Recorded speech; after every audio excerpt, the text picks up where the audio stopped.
नमस्कार दोस्तों, मैं संतोष आपके लिए लाया हूँ सूर्य ताप से 20 प्रश्न जो एमसीक्यू जो पूछे गए हैं जिनसे। तो दोस्तों चलिए इस प्रश्न का यूज रहेगा, आपको यूपीएससी प्रीलिम्स और बीपीएससी पीटी निकालने में बहुत हेल्प होगा और चैप्टर बाय चैप्टर आपको लिए हम चला रहे हैं यहाँ पे क्लास। तो चलिए आज की क्लास शुरू करते हैं और क्लास शुरू करने से पहले चैनल पर नए तो चैनल को सब्सक्राइब और लाइक और शेयर करके शुरू करिए और साथ ही आप लोग टेलीग्राम चैनल पर जुड़ जाइए। तो ये क्लास आप लोगों से होता है और ये टेस्ट के रूप में रखा गया है। आप लोग कितना सही कर पाते हैं वो कमेंट के लास्ट बजे बताना है। तो चलिए क्लास शुरू करते हैं। तो देखिए पहला पूछा जा रहा है प्रश्न, सूर्य की सतह औसत तापमान लगभग कितना होता है। सूर्य की जो सतह है यानी सूर्य है, इसका जो सतह है चारों पट्टी वाला ये है सतह, इसका तापमान कितना होता है आप लोग बता सकते हैं। ऑप्शन ए में है 1000 सेल्सियस, ऑप्शन बी में है 5,500 सेल्सियस, ऑप्शन सी में है 10,000 सेल्सियस, ऑप्शन डी में है 2000 सेल्सियस। चलिए दोस्तों, अगर आप लोग सही में तैयारी कर रहे हैं तो आप लोग उत्तर बताइएगा, अगर नहीं तैयारी कर रहे हैं तो आप लोग जान गए। अगर बढ़िया तैयारी है तो आप लोग जरूर बताइएगा सूर्य ताप की और औसत तापमान लगभग कितना है। तो दोस्तों ये आपका राइट आंसर है, ऑप्शन नंबर ये 5,500 सेल्सियस वहां पे रहता है। सूर्य का जो चारों पट्टी सतह है उस पे तापमान रहता है 5,500 सेल्सियस। चलिए आगे हम लोग बढ़ते हैं। तो दोस्तों आगे आपका दूसरा नंबर प्रश्न यहाँ पे पूछा जा रहा है, सूर्य से ऊर्जा सूर्य से ऊर्जा किस रूप में पृथ्वी तक पहुंचती है। यानी सूर्य का जो जो ऊर्जा है, ऊर्जा बोले तो आप लोग जो धूप लगता है उसी को ऊर्जा बोला जाता है। सूर्य की ऊर्जा है जो पृथ्वी पर आता है वो कौन से प्रक्रिया द्वारा आता है। चलिए ऑप्शन ए में संवहन प्रक्रिया द्वारा, ऑप्शन बी में है चालन प्रक्रिया द्वारा, ऑप्शन सी में है विकिरण प्रक्रिया द्वारा, ऑप्शन डी में है तरंग द्वारा। चलिए दोस्तों आपके पास चार ऑप्शन है, आप लोगों को अगर बताना है प्रश्न का उत्तर तो आप लोगों को 5 सेकंड का टाइम देते हैं, बताना चाहते हैं तो बताइए। तो दोस्तों इसका जो राइट आंसर है, जो सूर्य से पृथ्वी तक आने की जो ऊर्जा होती है वो दोस्तों विकिरण, यानी कि ऑप्शन नंबर आपका सी राइट आंसर है, यानी विकिरण प्रक्रिया द्वारा आता है। चलिए आगे आते हैं, आगे बढ़ते हैं हम लोग। तो दोस्तों यहाँ पे आ गया आपके सामने, चलिए आपके पास तीसरा नंबर प्रश्न आ गया सामने यहाँ पे। चलिए इन प्रश्न का उत्तर आप बताने का कोशिश करिए। यहाँ पे पूछा जा रहा है सूर्य में ऊर्जा उत्पन्न होने की प्रक्रिया को क्या कहते हैं। जो सूर्य है वो सूर्य में ऊर्जा उत्पन्न होता है तो उस प्रक्रिया को क्या कहते हैं बताइए। ऑप्शन ए में दहन कहा जाता है, ऑप्शन बी में न्यूक्लियर फ्यूजन कहा जाता है, ऑप्शन सी में है न्यूक्लियर फ्यूजन कहा जाता है, ऑप्शन डी में है ऑक्सीकरण कहा जाता है। चलिए जो सूर्य में ऊर्जा उत्पन्न होता है उस प्रक्रिया को क्या कहते हैं बताइए। तो चलिए, तो दोस्तों वो आपका राइट आंसर है, ऑप्शन नंबर ये सूर्य में जो ऊर्जा उत्पन्न होता है उसे न्यूक्लियर फ्यूजन कहा जाता है, ना कि फिशन। चलिए चलिए आगे बढ़ते हैं, चौथा नंबर प्रश्न आपके सामने हाजिर हो गया। चलिए यहाँ पे पूछा जा रहा है सूर्य की ऊर्जा मुख्यतः किस गैस से बनती है। यानी सूर्य का जो ऊर्जा है, जो सूर्य ऊर्जा छोड़ता है जो पृथ्वी पर आता है और अलग अलग माध्यम से जाता है अलग अलग क्षेत्रों में, तो ये ऊर्जा है जो किस गैस में बनता है। चलिए ऑप्शन ए में हाइड्रोजन गैस, ऑप्शन बी में हीलियम गैस, ऑप्शन सी में है नाइट्रोजन गैस, ऑप्शन डी में ऑक्सीजन गैस। चलिए दोस्तों उत्तर बताइए, सूर्य की ऊर्जा किस किस गैस में सूर्य की ऊर्जा होता है वो कौन सी गैस में मुक्त होती है। तो दोस्तों कौन सी छोड़ती है गैस, सूर्य की जब ऊर्जा उत्पन्न होती है तो वो गैस छोड़ती है, वो बताइए कौन सी गैस में रहती है। तो दोस्तों वो आपका राइट आंसर है, ऑप्शन नंबर ए, यानी हाइड्रोजन को मुक्त करती है सूर्य के ऊर्जा। चलिए आपका राइट आंसर है। चलिए आगे हम लोग बढ़ते हैं। चलिए दोस्तों आगे आपके सामने पांचवा नंबर प्रश्न, आप लोग तनी जवाब देने का कोशिश करिए। और हाँ, आप लोग किस किस परीक्षा का तैयारी कर रहे हैं आप लोग कमेंट में जरूर बताइएगा, उसी हिसाब से आपके लिए वीडियो और उस चैप्टर से और उस टॉपिक से रिलेटेड लाते रहता है। लेकिन ये खासकर यूपीएससी बीपीएससी जितने भाई हैं जो परीक्षा देना चाहते हैं वो यहाँ से चैप्टर बाय चैप्टर अपना कंप्लीट करके ऑब्जेक्टिव जा सकते हैं। तो देखिए यहाँ पे सूर्य के केंद्र और तापमान लगभग कितना होता है। सूर्य के केंद्र का तापमान लगभग कितना होता है। यानी सूर्य के सतह पर तो 5,500 है, लेकिन उसके केंद्र में बीच में कितना तापमान होगा। ऑप्शन ए में है 6,000 सेल्सियस, ऑप्शन बी में है 15 लाख सेल्सियस, ऑप्शन डी में है 1.5 करोड़ सेल्सियस, ऑप्शन डी में है 5,000 सेल्सियस। चलिए अगर उत्तर आप लोगों को पता है तो जरूर बताइएगा सूर्य के केंद्र का तापमान कितना डिग्री होता है। तो दोस्तों ये आपका राइट आंसर है ऑप्शन नंबर, ये 1.5 करोड़ सेल्सियस होता है सूर्य के केंद्र पर। आशा करता हूँ आप लोगों को सभी समझ में आ रहा होगा। सब अगर समझ में आ रहा है तो आप लोग चैनल को सब्सक्राइब और लाइक और शेयर कर सकते हैं। तो दोस्तों यहाँ पे छठा नंबर प्रश्न आ गया, सूर्य से प्रकाश को पृथ्वी तक पहुंचने में लगभग कितना समय लगता है। जैसे सूर्य का प्रकाश है, यानी कि यहाँ पे सूर्य है और सूर्य का प्रकाश पृथ्वी पर यानी धरती है, सतह है, इस सतह पे आने में जो टाइम लगेगा वो कितना समय लगेगा आप लोग बता सकते हैं कमेंट के माध्यम से। आप लोग इस प्रश्न का उत्तर आप बताइएगा और इस प्रश्न को हम छोड़ के जा रहे हैं। इस प्रश्न को आप लोगों को कमेंट में करना है, कमेंट में आंसर बताना है। चलिए चलिए आगे आइए। चलिए दोस्तों यहाँ पे आ गया आपका 7वां नंबर प्रश्न। आप लोगों से पूछा जाता है सौर ऊर्जा का मुक्त स्रोत क्या है, यानी सौर ऊर्जा का मुक्त स्रोत क्या है उसका। तो ऑप्शन ए में है यांत्रिक ऊर्जा से होता है सौर ऊर्जा तैयार, ऑप्शन बी में रासायनिक ऊर्जा से होता है तैयार, ऑप्शन सी में परमाणु ऊर्जा से होता है, ऑप्शन डी में है उष्मीय ऊर्जा से सौर ऊर्जा उत्पन्न होता है। सौर ऊर्जा का मतलब क्या हुआ, जो सोलर पैनल लगता है, जो ऊपर बॉल बढ़ता है, आप लोगों को देखे होंगे, बहुत बहुत फैक्ट्रियों में लगाया जाता है सौर पैनल, उसी को सौर ऊर्जा कहा जाता है। तो कौन से कौन सी ऊर्जा से बनती है, यांत्रिक ऊर्जा तैयार होता है या रासायनिक ऊर्जा से तैयार होता है, परमाणु ऊर्जा या उष्मीय ऊर्जा से बनता है। चलिए वो कौन सा स्रोत है सौर ऊर्जा के लिए। तो दोस्तों ये आपका राइट आंसर, ये परमाणु ऊर्जा। सौर ऊर्जा से क्या मुक्त होता है, स्रोत होता है, तो ये परमाणु ऊर्जा मुक्त होता है। चलिए 8वां नंबर प्रश्न आपके सामने है, सूर्य की ऊर्जा सबसे पहले किन कणों पर प्रभाव डालती है। सूर्य की जो ऊर्जा होता है वो सबसे पहले किन कणों पर प्रभाव डालता है, यानी सूर्य के चारों पर सूर्य के चारों पर क्या रहता है, इलेक्ट्रॉन प्रोटॉन न्यूट्रॉन फोटोन, तो वो सबसे पहले किस पे प्रभाव डालेगा यही पूछा जा रहा है। तो आप लोग ऑप्शन में इलेक्ट्रॉन पर, ऑप्शन बी में न्यूट्रॉन पर, ऑप्शन डी सी में प्रोटॉन पर, ऑप्शन डी में है फोटोन पर। चलिए दोस्तों आपके पास 4 ऑप्शन है, बताइए सूर्य के सबसे ऊर्जा है तो सबसे पहले किन कणों पर प्रभाव डालेगी। अगर उत्तर आप लोगों को पता है तो जरूर बताइए कमेंट में। तो दोस्तों इसका राइट आंसर है ऑप्शन नंबर आपका डी, ये फोटोन पर सबसे पहले डालता है प्रभाव। चलिए आगे हम लोग बढ़ते हैं। तो दोस्तों यहाँ पे आ गया आपके सामने प्रश्न आ गया 9वां नंबर प्रश्न। आप लोग 9वां नंबर प्रश्न पढ़िए थोड़ा सा और देखिए इसका आंसर बताने का कोशिश भी करिएगा, ये नहीं कि आप लोग बैठे रहिएगा। तो देखिए यहाँ पे सूर्य का ताप अधिकतर किस तरंग दैर्घ्य में होता है, यानी सूर्य का जो ताप होता है सबसे गर्म होता है वो कौन सी तरंग में अधिक होता है, यही पूछा जा रहा है आप लोगों से। ऑप्शन ए में रेडियो तरंग के माध्यम में सबसे अधिक होता है, ऑप्शन बी में है अवरक्त के, ऑप्शन सी में परावैज्ञानिक, ऑप्शन डी में गामा किरणें। चलिए सूर्य के तरंग में सबसे ज्यादा अधिकतर किस तरंग में होता है आप लोग बता सकते हैं। चलिए तो ये दोस्तों 5 सेकंड का अगर आप लोगों को टाइम लेना चाहते हैं तो ले लीजिए, बाकी अगर कमेंट में आंसर बताना चाहते हैं तो बता दीजिए। तो देखिए ये आपका सूर्य का ताप है सबसे ज्यादा अधिक कौन सा तरंग में होता है, तो वो अवरक्त तरंग होता है, उसी में सूर्य का ताप सबसे अधिक होता है। चलिए 10वां नंबर प्रश्न आपके सामने हाजिर हो गया। यहाँ पे पूछा जा रहा है सूर्य से प्राप्त उष्मा ऊर्जा को क्या कहते हैं। सूर्य से जो प्राप्त उष्मा होता है उस ऊर्जा को क्या कहते हैं। चलिए ऑप्शन ए में है भूतापीय ऊर्जा, ऑप्शन सी में है परमाणु ऊर्जा, ऑप्शन सी में सौर ऊर्जा, ऑप्शन डी में है चुंबकीय ऊर्जा। चलिए सूर्य से प्राप्त उष्मा ऊर्जा को क्या कहते हैं आप लोग बता सकते हैं। आप लोगों को मैं 5 सेकंड का टाइम देता हूं, अगर उत्तर बताना चाहते हैं तो बताइए।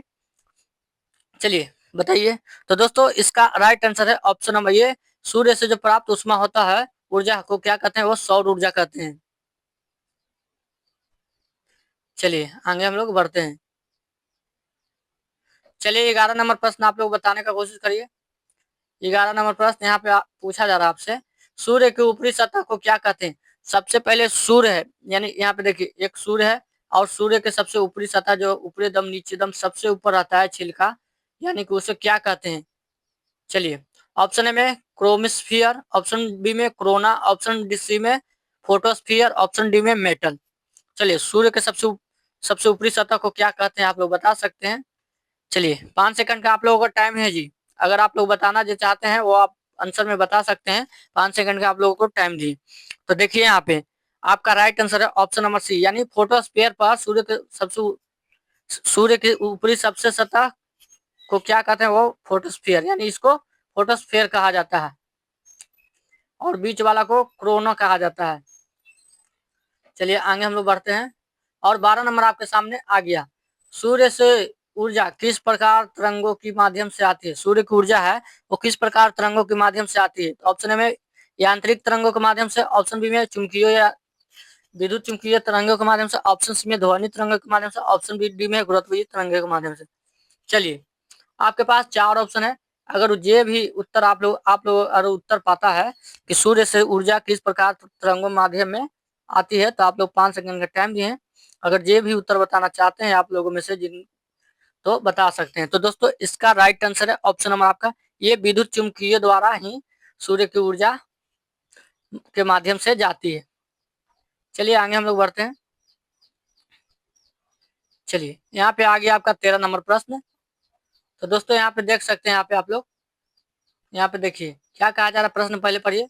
सौर ऊर्जा किस प्रकार की नवीकरणीय ऊर्जा है, यानी सौर ऊर्जा है किस प्रकार की नवीकरणीय ऊर्जा है। ऑप्शन ए में सीमित ऊर्जा है, ऑप्शन बी में अस्थायी ऊर्जा है, ऑप्शन सी में अक्षय ऊर्जा, ऑप्शन डी में समाप्त होने योग्य ऊर्जा है। चलिए आप लोग बता सकते हैं, आप लोगों को 5 सेकंड का टाइम दिए हैं। चलिए जो भी भाई और बहनों बताना चाहते हैं कमेंट के माध्यम से वो बता सकते हैं। थोड़ा बोली में लड़खड़ा होगा तो माफ करिएगा, क्योंकि थोड़ा सा आज गला फंसा है, इसलिए बोली में थोड़ा सा गड़बड़ हो रही है, इसलिए माफ करें। लेकिन आपका तो देखिए सौर ऊर्जा किस प्रकार की नवीकरणीय ऊर्जा है, तो वो दोस्तों आपका राइट आंसर है ऑप्शन नंबर सी, ये अक्षय ऊर्जा के रूप में, नहीं सीमित है, नहीं अस्थायी है, नहीं समाप्त होने वाला, ये अक्षय रहता है। चलिए 14 नंबर प्रश्न आपके सामने हाजिर हो गया। पूछा जा रहा है आप लोग से, सूर्य की ऊर्जा किस प्रकार की रिएक्शन से उत्पन्न होता है। जो सूर्य की ऊर्जा है वो कौन सी प्रकार के उसके अंदर क्रिया होता है या रिएक्शन होता है तो उत्पन्न होने लगता है। तो चलिए आप लोग बताइए, ऑप्शन ए में एक्सोथर्मिक, ऑप्शन बी में एंडोथर्मिक, ऑप्शन सी में रेडॉक्स, ऑप्शन डी में कोई नहीं। चलिए आपके पास 4 ऑप्शन है, अगर उत्तर जानते हैं तो आप लोग बता सकते हैं कमेंट के माध्यम से। तो देखिए सौर ऊर्जा सूर्य की ऊर्जा है किस प्रकार रिएक्शन करता है, तो दोस्तों ये जो करता है वो ऑप्शन नंबर यानी ए, यानी ऑप्शन नंबर ए आपका राइट है, एक्सोथर्मिक प्रक्रिया के द्वारा रिएक्शन करता है। चलिए आगे हम लोग बढ़ते हैं। चलिए आपके 15 नंबर प्रश्न आ गए सामने, आप लोगों के सामने 15 नंबर प्रश्न हाजिर हो गया। चलिए आप लोगों से पूछा जा रहा है 15 नंबर प्रश्न, चलिए पढ़िए। यहाँ पे कहा जा रहा है सूर्य के किरणों में सबसे अधिक तापीय ऊर्जा किस रंग में होता है। देखिए सूर्य किस किरणें हैं, ये सूर्य एक सूर्य है और इस सूर्य के किरणें निकले इधर, इधर निकले, इधर छितरा है। तो इनमें से पूछा जा रहा है सबसे अधिक तापीय ऊर्जा किस रंग को दिखाया जाता है, यहाँ सबसे एकदम सबसे ज्यादा ताप प्रबलता वाला किरणें कौन है, किस रंग में दिखाई पड़ता है। तो ऑप्शन ए में है नीला, ऑप्शन बी में लाल, ऑप्शन सी में हरा, ऑप्शन डी में है बैगनी कलर। चलिए आप लोगों को 5 सेकंड टाइम है, आपके पास 4 ऑप्शन है, अगर उत्तर बताना चाहते हैं तो बता सकते हैं। सूर्य के किरणें सबसे अधिक तापीय ऊर्जा किस रंग में होता है। चलिए तो दोस्तों इसका राइट आंसर है ऑप्शन है ये सबसे नीला, यानी सूर्य के सबसे तापीय ऊर्जा क्या है, ये नीला प्रतीत होता है। चलिए यहाँ पे आ गया 16 नंबर प्रश्न, आपसे पूछा जा रहा है सौर विकिरणी के मापने के लिए यंत्र किया गया है। सौर विकिरणी को मापने के लिए यंत्र, यानी सौर ऊर्जा में मापने के लिए यंत्र क्या है। तो ऑप्शन में बैरोमीटर द्वारा, ऑप्शन बी में है पायरोमीटर द्वारा, ऑप्शन सी में एक्टिनोमीटर द्वारा, ऑप्शन डी में थर्मामीटर द्वारा। चलिए सौर विकिरणी को मापने के लिए किस यंत्र का प्रयोग किए जाते हैं, अगर इस उत्तर जानते हैं तो आप लोग बता सकते हैं। बस आप लोगों को टाइम दिया जा रहा है 5 सेकेंड। चलिए तो दोस्तों अभी तक अगर चैनल पर नए हैं और चैनल को अभी तक नहीं सब्सक्राइब किए हैं तो कर लीजिए और नोटिफिकेशन वाला ऑल कर लीजिए, ताकि आप तक वीडियो ये पहुंचते रहे। तो देखिए ऑप्शन नंबर आपका सी राइट आंसर है, यानी एक्टोनोमीटर से सौर विकिरणी को मापते हैं, एक्टोनोमीटर से सौर विकिरणी को मापते हैं। चलिए जो सौर ऊर्जा उत्पन्न होता है। चलिए आगे हम लोग बढ़ते हैं। चलिए आपके पास आ गया 17 नंबर प्रश्न जी, यहाँ पे आप लोग पढ़ सकते हैं जी। यहाँ पे कहा जा रहा है सूर्य के ताप का उपयोग सबसे अधिक किस क्षेत्र में पाया जाता है। जो सूर्य के ताप है, सूर्य के ताप का उपयोग सबसे अधिक किस क्षेत्र में किया जाता है। ऑप्शन में कृषि के क्षेत्र में, ऑप्शन बी में चिकित्सा के क्षेत्र में, ऑप्शन सी में ऊर्जा उत्पादन के क्षेत्र में, ऑप्शन डी में जल संसाधन के क्षेत्र में। चलिए, सूर्य के ताप का उपयोग सबसे ज्यादा कहाँ किया जाता है? चलिए, अगर कॉमन सेंस हो उतना तो आप लोग बता सकते हैं, अगर आपके पास दिमाग है तो आप इस प्रश्न का उत्तर दे सकते हैं। तो देखिए, सूर्य का ऊर्जा है जो सबसे ज्यादा किस चीज में प्रयोग होता है? तो दोस्तों, आपका राइट आंसर है, ये ऊर्जा उत्पादन के क्षेत्र में सबसे ज्यादा प्रयोग होता है। सूर्य ऊर्जा, सूर्य के ताप के उपयोग होता है, यानी ऊर्जा उत्पादन के लिए। चलिए आगे हम पढ़ते हैं। 18 नंबर प्रश्न आपके सामने हो गया। कहा जा रहा है, पृथ्वी पर मौसम और जलवायु पर सूर्य के ताप का प्रभाव किसके माध्यम से होता है? यानी सूर्य, पृथ्वी पर मौसम और जलवायु पर सूर्य ताप का प्रभाव किसके माध्यम से होता है? चलिए, तो ऑप्शन ए में समुद्र धाराएं के माध्यम से, ऑप्शन बी में वायुमंडल के माध्यम से, ऑप्शन सी में गुरुत्वाबल के माध्यम से, ऑप्शन डी में पर्वत के माध्यम से। चलिए, आपके पास 4 ऑप्शन है। अगर उत्तर बताना चाहते हैं तो आप लोग कमेंट में बता सकते हैं। आपको दिया जाता है मात्र 5 सेकंड का टाइम। तो देखिए, ऑप्शन नंबर आपका बी राइट आंसर है। ये वायुमंडलीय द्वारा इसे पृथ्वी, जलवायु और सूर्य ताप का प्रभाव किसके माध्यम से होता है? पृथ्वी पर जो मौसम पड़ता है और जलवायु का सूर्य के ताप और ताप, ये किसके माध्यम से? ये तो वायुमंडलीय दाब से पड़ता है पृथ्वी पर।